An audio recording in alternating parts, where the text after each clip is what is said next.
Samantala, gobyerno suportado ang pagkakaroon ng renewable energy upang maibsan na ang problema sa elektrisidad sa rehiyon ng Mindanao. Ang ulat mula kay Peng Alinio ng Radyo ng Bayan Davao. Peng, magandang hapon sa iyo.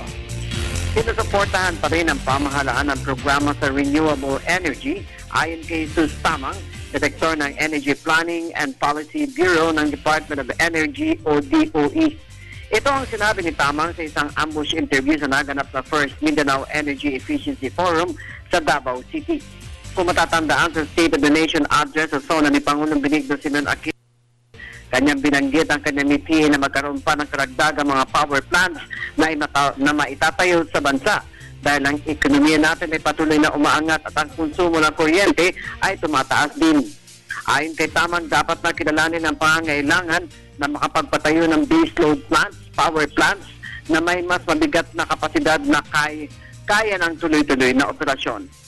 Para niya matugunan ang kasalukuyang demand, kailangan natin ng traditional sources of energy. Ibig sabihin ay baseload plants na ang kapasidad ay para matiyak ang patuloy na tamang supply ng elektrisidad sa lugar.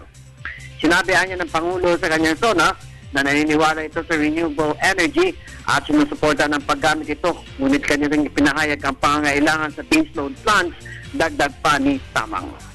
Para sa Telebisyon ng Bayan, Peng Alinio ng Radyo ng Bayan Davao, nag-uulat.